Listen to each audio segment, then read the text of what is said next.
여보, 내가 당신 뒤따라갈게. 장례식장에서 남편의 영정 앞에 무릎 꿇고 울부짖던 그날, 나는 정말로 따라갈 생각이었습니다. 하지만 1년 뒤 나는 자식들 앞에서 이렇게 말했습니다. 엄마 재산? 한 푼도 너희 못 아니야. 내가 사랑하는 사람과 쓸 거야. 70살에 찾아온 두 번째 사랑. 그리고 그것을 짓밟으려 한 자식들. 오늘은 제 인생에서 가장 뜨거웠던 반란에 대해 이야기하려 합니다. 여러분, 영상 시작하기 전에 부탁 하나만 드릴게요. 구독 버튼 꾹 눌러주시고 좋아요도 꼭 부탁드립니다. 여러분의 작은 관심이 저에게는 큰 힘이 됩니다. 그럼 이제 시작하겠습니다. 남편이 세상을 떠난 건 작년 가을이었습니다. 45년을 함께 산 사람이 어느 날 갑자기 사라진다는 건 말로는 표현할 수 없는 공허함이었습니다. 아침에 눈을 뜨면 옆자리가 비어있고 저녁을 차려도 마주 앉을 사람이 없었습니다. 장례식 때는 자식들이 모두 와서 울었습니다. 큰아들 성훈이는 엄마, 우리가 있잖아요 라고 했고, 며느리 수진이는 어머니, 이제 편히 쉬세요 라며 손을 잡아주었습니다. 하지만 장례가 끝나자 모두 제 삶으로 돌아갔습니다. 성훈이는 회사 일이 바쁘다며 한 달에 한 번도 전화하지 않았고, 며느리는 아예 연락조차 끊었습니다. 딸 지은이는 미국에 살면서 가끔 국제전화로 엄마 잘 지내?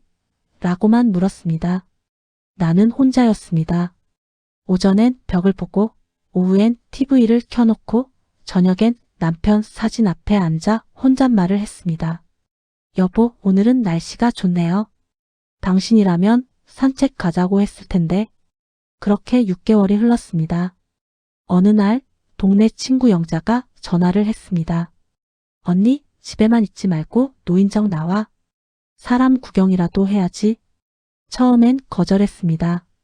낯선 사람들 사이에서 어색하게 앉아있는 게 싫었으니까요. 하지만 영자가 워낙 끈질기게 권해서 결국 따라 나섰습니다. 노인정은 생각보다 시끄러웠습니다. 화투 치는 소리, 웃음소리, 트로트 음악 소리가 뒤섞여 있었습니다. 나는 구석자리에 조용히 앉아 차만 마시고 있었습니다. 그때였습니다.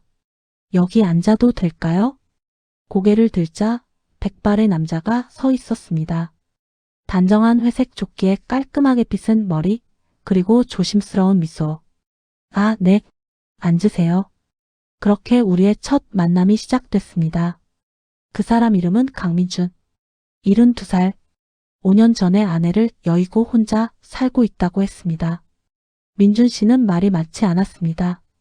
그냥 옆에 조용히 앉아서 차를 마시고 가끔 날씨 이야기나 TV 프로그램 이야기를 꺼냈습니다.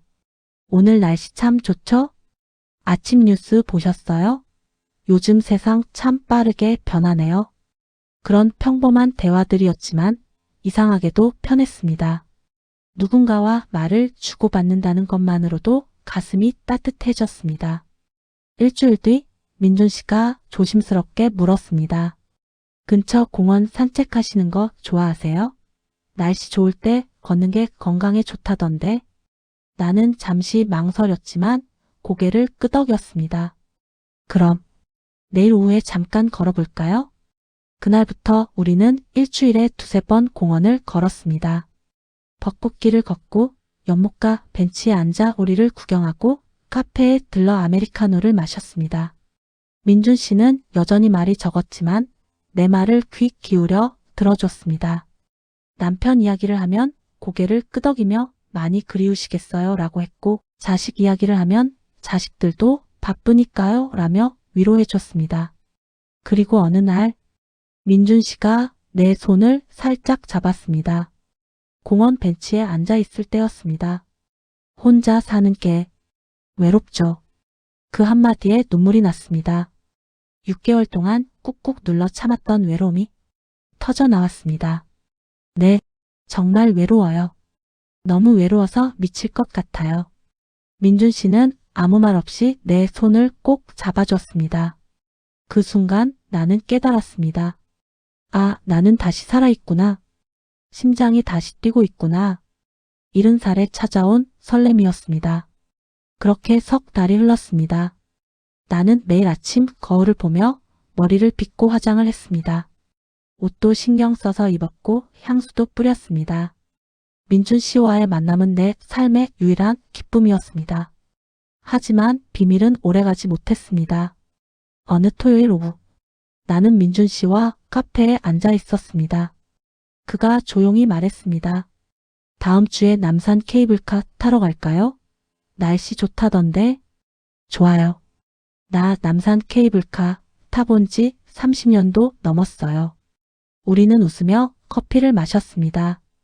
바로 그때였습니다. 엄마. 돌아보니 며느리 수진이가 서 있었습니다. 얼굴이 굳어 있었습니다. 어머니, 여기서 뭐 하세요? 이 남자는 누구예요? 순간 머릿속이 하얘졌습니다. 아, 이분은 민준 씨가 침착하게 일어나 인사했습니다. 안녕하세요.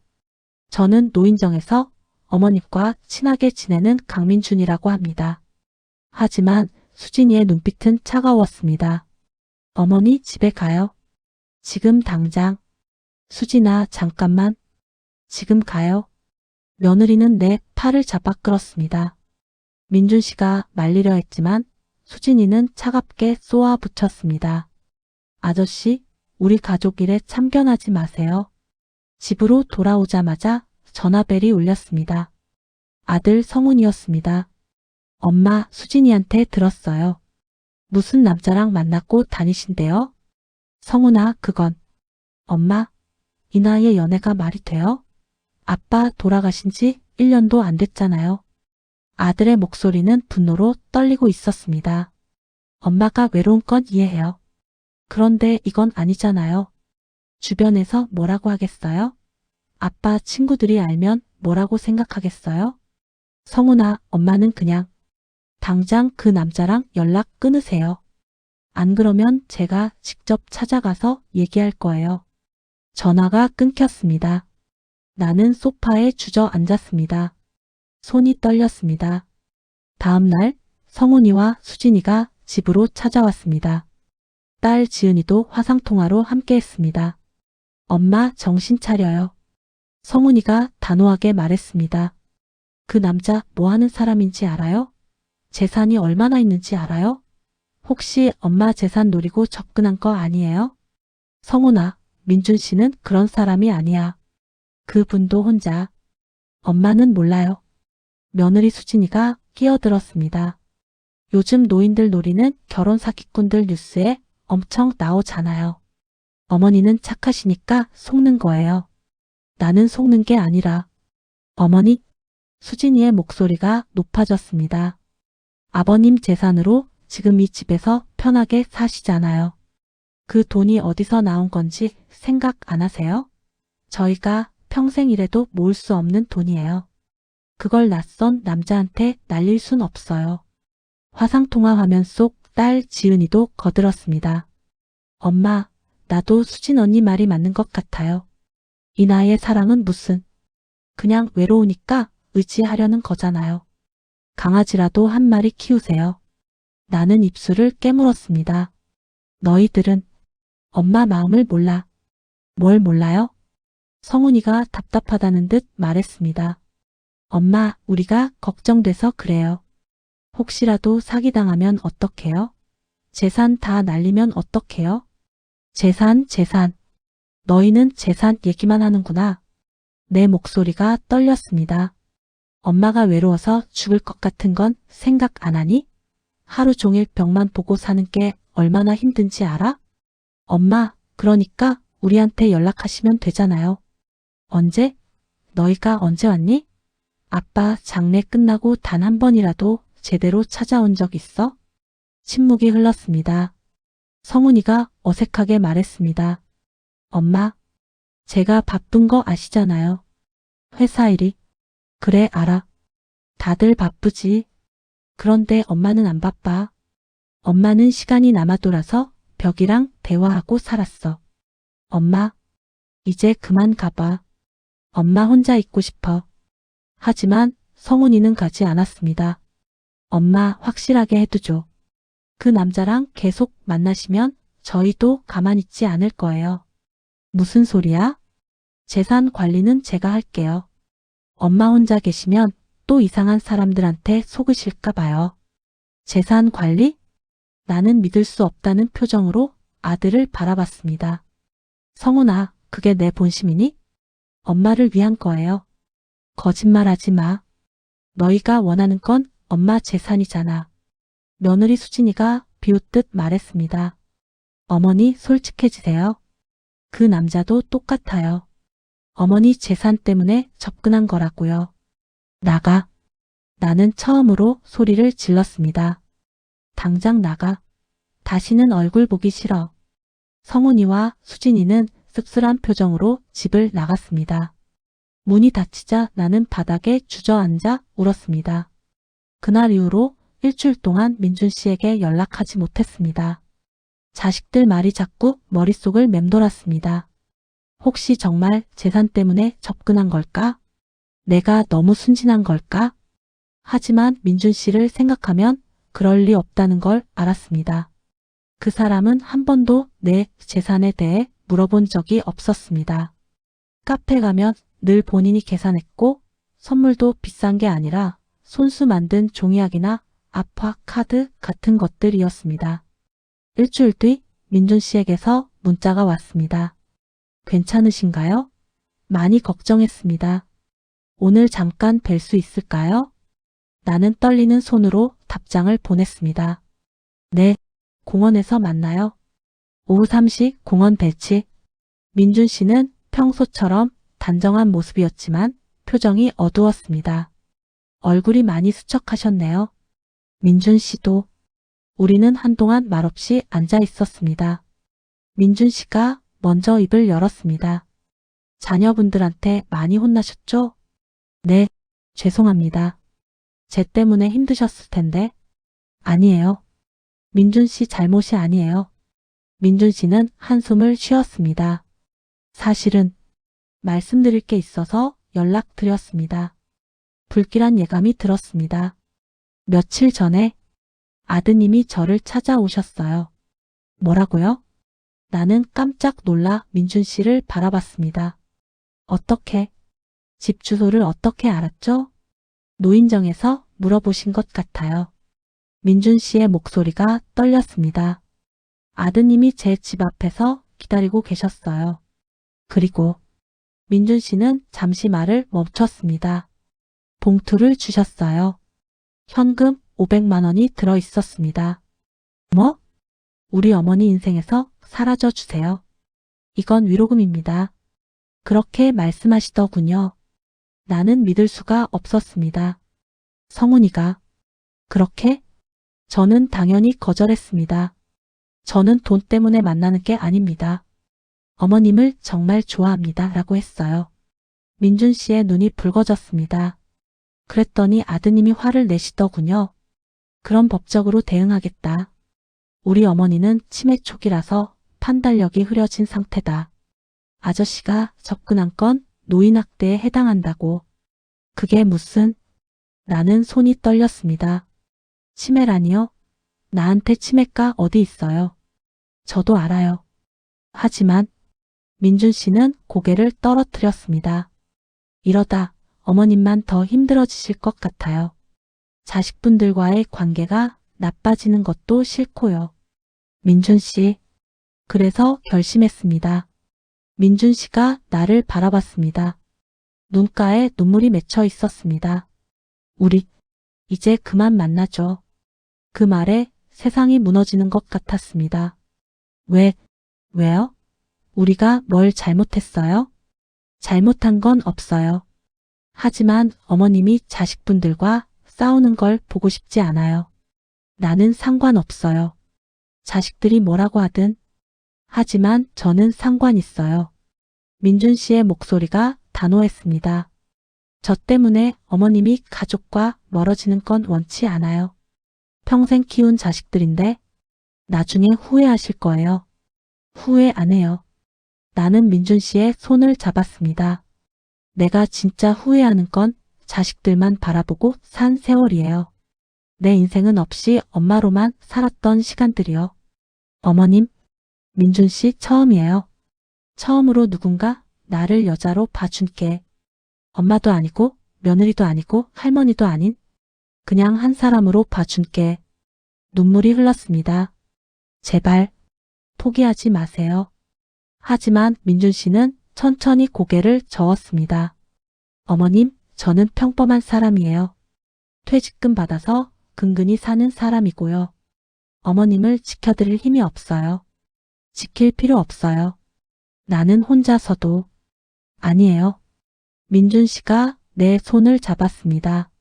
사랑하는 사람을 지키지 못하는 남자는 자격이 없어요. 민준 씨는 일어났습니다. 정말 행복했습니다. 어머님 덕분에 다시 살아있다는 걸 느꼈어요. 민준 씨, 부디 건강하세요. 그리고 자식분들과 화해하시길 바랍니다. 민준 씨는 돌아섰습니다. 안녕히 계세요. 나는 그의 뒷모습을 바라보며 울었습니다. 벤치에 혼자 남아 한없이 울었습니다. 하늘은 너무 맑았고 아이들 웃음소리가 들렸습니다. 하지만 내 세상은 다시 어두워졌습니다. 집으로 돌아와 소파에 앉았습니다. 핸드폰에는 성훈이에게서 온 문자가 있었습니다. 엄마 잘 해결됐죠? 이제 마음 편히 지내세요. 나는 핸드폰을 던져버렸습니다. 그날 밤 나는 결심했습니다. 다음 날 아침 나는 평소보다 일찍 일어나 단정하게 옷을 입었습니다. 화장도 했고 가방도 챙겼습니다. 그리고 전화를 걸었습니다. 여보세요, 김 변호사님? 저 박영희입니다. 네, 남편 친구분 맞아요. 상담 좀 받고 싶은데요. 오전 10시 법무법인 사무실. 김 변호사는 30년 경력의 베테랑 변호사로 남편 생전에 친하게 지내던 분이었습니다. 영희 씨, 무슨 일로 오셨어요? 나는 차분하게 설명했습니다. 자식들이 한 일, 민준 씨에게 돈을 준 일, 나를 치매 환자 취급한 일까지. 김 변호사는 심각한 표정으로 들었습니다. 영희 씨, 법적으로 문제가 될 수 있는 부분이 많네요. 자녀분들이 선을 넘으셨어요. 그래서요. 저도 대응하고 싶어요.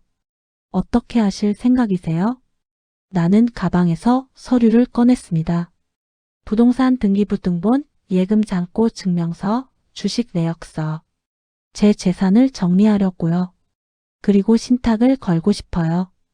김 변호사가 놀란 표정으로 물었습니다. 신탁이요? 그럼 자녀분들한테는? 한 푼도 안 줄 겁니다. 내 목소리는 단호했습니다. 대신 제가 죽으면 사회에 기부하거나 제가 원하는 곳에 쓰이도록 할 거예요. 영희 씨, 그건 너무. 변호사님, 저 정신 멀쩡해요. 치매도 아니고요. 제 재산을 제가 처분하는 게 뭐가 잘못됐나요? 김 변호사는 한숨을 쉬었습니다. 물론 잘못된 건 없죠. 하지만 자녀분들이 가만히 있지 않을 텐데요. 그럼 법정에서 만나면 되죠. 제가 정신이 멀쩡하다는 걸 증명해 보이겠어요. 김 변호사는 잠시 생각하더니 고개를 끄덕였습니다. 알겠습니다. 제가 도와드리죠. 일주일 뒤 모든 서류가 완성됐습니다. 신탁계약서, 유언장, 재산 목록. 나는 집으로 성훈이를 불렀습니다. 엄마, 갑자기 왜 부르셨어요? 거실 탁자에 서류를 펼쳐 놓았습니다. 이게 뭐예요? 성훈이가 서류를 집어들었습니다. 그리고 얼굴이 창백해졌습니다. 재산, 신탁, 수익자가 왜 엄마 이름만? 내가 보는 게 맞아. 나는 팔짱을 끼고 아들을 바라봤습니다. 엄마 재산은 엄마가 쓸 거야. 너희한테 물려줄 생각 없어. 엄마, 이게 무슨 짓이에요? 성훈이가 소리쳤습니다. 우리가 얼마나 엄마 걱정해서 그랬는데 그 사기꾼 남자한테 속지 말라고 한 게 잘못이에요? 사기꾼? 나는 비웃었습니다. 민준 씨는 사기꾼이 아니야. 오히려 너희가 더 나빠. 500만 원 쥐어주고 사람 내쫓는 게 뭐니? 그건 엄마를 위해서. 거짓말하지 마. 나는 처음으로 아들에게 소리를 질렀습니다. 너희가 원한 건 엄마 재산이잖아. 엄마가 재혼이라도 하면 재산이 날아갈까봐 겁난 거잖아. 엄마, 솔직하게 말해봐. 민준 씨가 가난한 노인이 아니라 부자였으면 반대했겠어? 아니면 오히려 좋아했겠지? 성훈이는 아무 말도 못했습니다. 엄마가 행복한 게 중요한 게 아니라 엄마 돈이 중요했던 거지. 엄마, 그게 아니라 이제 끝났어. 나는 서류를 가리켰습니다. 엄마 재산은 엄마 맘대로 쓸 거야. 너희한테 한 푼도 안 남길 거고 장례식에도 너희 부르지 않을 거야. 엄마, 정신 차려요. 며느리 수진이가 달려들었습니다. 어머니, 그 남자한테 세매당하신 거예요. 지금 정상이 아니시라고요. 정상이야. 이렇게 정신이 맑은 적이 없어. 나는 현관문을 열었습니다. 이제 나가. 다시는 오지 마. 엄마, 나가. 성훈이와 수진이는 분노에 찬 표정으로 집을 나갔습니다. 문이 닫히고 나서야 나는 주저앉았습니다. 손이 떨렸습니다. 하지만 후회는 없었습니다. 그날 밤 나는 민준 씨에게 문자를 보냈습니다. 민준 씨, 저 재산 다 정리했어요. 이제 자식들 눈치 안 봐도 돼요. 다시 만날 수 있을까요? 1시간 뒤 답장이 왔습니다. 어머님, 제가 너무 부담스럽지 않을까요? 부담 아니에요. 제 선택이에요. 내일 공원에서 만나요. 다음 날 오후 공원 벤치에 민준 씨가 앉아 있었습니다. 나를 보자 일어섰습니다. 어머님, 민준 씨. 나는 그의 손을 잡았습니다.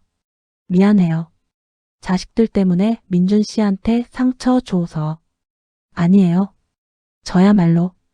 이제 괜찮아요. 재산도 정리했고 자식들한테도 확실하게 말했어요. 민준 씨의 눈이 커졌습니다. 재산을? 네, 신탁 걸었어요. 이제 아무도 제 재산 건드릴 수 없어요. 하지만 그건 자녀분들 몫인데. 아니에요. 나는 고개를 저었습니다. 제 돈이에요. 제 남편이 남긴 돈이 아니라 제가 함께 모은 돈이에요. 제가 어떻게 쓰든 제 마음이죠. 민준 씨는 한동안 말이 없었습니다. 그리고 조용히 물었습니다. 정말 괜찮으세요? 자녀분들과. 괜찮아요. 아니, 괜찮을 거예요. 나는 웃었습니다. 처음으로 내 인생을 사는 거예요. 70년 만에요. 민준 씨도 조심스럽게 미소 지었습니다. 그럼 우리 계속 만나도 될까요? 네. 아니, 더 자주 만나요. 우리는 벤치에 나란히 앉아 석양을 바라봤습니다. 오랜만에 마음이 평화로웠습니다. 그로부터 2달 뒤 나는 짐을 쌌습니다. 큰 집은 처분하고 경기도의 작은 아파트를 계약했습니다. 이룸짜리 작은 집이었지만 깨끗하고 햇볕이 잘 들었습니다. 정말 이사하시는 거예요? 민준 씨가 조심스럽게 물었습니다. 네, 큰 집은 필요 없어요. 혼자 살기엔 너무 크고. 그런데 저 때문에 이러시는 건 아니죠? 나는 웃었습니다. 민준 씨 때문이기도 하고 저 때문이기도 해요. 새로 시작하고 싶어요. 이사 당일 성훈이에게서 전화가 왔습니다. 엄마 이사한다며요? 집 주소도 안 알려주시고? 알려줄 필요 없어. 엄마, 성훈아, 엄마는 이제 너희 눈치 안 보고 살 거야. 찾아오지도 마. 엄마, 정말 이러실 거예요? 우리 가족 아니에요? 가족? 나는 쓴 웃음을 지었습니다. 가족이면 엄마가 외로울 때 찾아와야지. 엄마가 행복할 때 망치면 안 되지. 엄마, 우리가 잘못했어요. 다시 생각해 주세요. 생각 다 했어. 이제 끊을게. 전화를 끊고 나니 후련했습니다. 새 집은 아담했습니다. 거실에는 작은 소파와 TV, 베란다에는 화분을 놓았습니다. 민준 씨가 손수 만든 나무 선반도 걸었습니다. 어때요? 괜찮죠? 민준 씨가 뿌듯한 표정으로 물었습니다. 완벽해요. 우리는 거실 소파에 앉아 차를 마셨습니다. 어머님, 물어봐도 될까요? 네, 뭐든지요. 후회 안 하세요? 자녀분들과 이렇게 된 거. 나는 잠시 생각했습니다. 가끔은 서운해요. 내가 평생 키운 자식들인데 결국 돈만 중요했구나 싶어서. 하지만 후회는 안 해요. 오히려 속이 시원해요. 나는 민준 씨를 바라봤습니다. 평생 착한 엄마, 착한 아내로 살았어요. 내가 원하는 건 다 참고 남들 눈치만 보고 살았죠. 지금은요? 지금은 제가 하고 싶은 대로 해요. 자식들이 뭐라고 하든 남들이 뭐라고 하든 상관없어요. 민준 씨가 조용히 미소 지었습니다. 멋지세요. 민준 씨도 멋져요. 돈 없는 늙은 여자를 좋아해 주셔서. 돈이 무슨 상관이에요? 전 그냥 어머님이 좋은데요. 우리는 함께 웃었습니다. 석 달 뒤 노인정에서 작은 파티가 열렸습니다. 민준 씨와 내가 정식으로 사귀기로 한 걸 축하하는 자리였습니다. 영희 언니 정말 용감해. 친구 영자가 내 손을 잡았습니다. 나도 언니처럼 살고 싶어. 자식 눈치 안 보고. 영자야, 너도 할 수 있어. 용기만 있으면 돼. 노인정 사람들이 박수를 쳤습니다. 영희 씨 행복하세요? 민준 씨 잘해야 해요. 민준 씨가 내 손을 잡았습니다. 행복하게 해드릴게요. 나는 눈물이 났습니다. 70살에 처음으로 누군가에게 선택받는 기분. 처음으로 내 인생의 주인공이 되는 기분. 이게 바로 사랑이었습니다. 밤늦게 집으로 돌아오는 길, 민준 씨가 물었습니다. 혹시 자녀분들이 연락하면 어떻게 하실 거예요? 글쎄요. 진심으로 사과하면 용서할 수도 있겠죠. 정말요? 네, 저도 엄만데요. 자식을 완전히 잊을 순 없어요. 나는 하늘을 올려다봤습니다. 하지만 이젠 제 행복이 우선이에요. 자식들 눈치 보느라 제 인생 포기하진 않을 거예요. 민준 씨가 내 어깨를 감싸 안았습니다. 저도 어머님 행복이 우선이에요. 우리는 천천히 걸었습니다. 찬바람이 불었지만 춥지 않았습니다. 집에 도착해서 민준 씨에게 인사했습니다. 오늘 고마웠어요. 저야말로요. 내일 또 봬요. 네, 내일 또 봬요. 민준 씨가 돌아간 뒤 나는 거울을 봤습니다. 주름진 얼굴이지만 웃고 있었습니다. 70살의 얼굴이지만 빛나고 있었습니다. 그날 밤 일기를 썼습니다. 오늘 처음으로 깨달았다. 사랑은 나이가 아니라 용기였다는 걸. 그리고 선택받아야 할 건 자식이 아니라 내 인생이라는 걸. 이제 나는 더 이상 누군가의 엄마가 아니다. 나는 박영희다. 70살의 당당한 여자 박영희. 창밖으로 달이 밝게 빛났습니다. 새로운 인생이 시작되었습니다. 시청자 여러분, 이 이야기는 허구이지만 우리 주변에서 일어날 수 있는 현실을 담았습니다. 사랑에는 나이가 없습니다. 그리고 내 인생의 주인공은 바로 나 자신입니다. 여러분도 용기를 내세요. 더 늦기 전에 여러분의 행복을 선택하세요. 오늘 영상이 도움이 되셨다면 좋아요와 구독 부탁드립니다.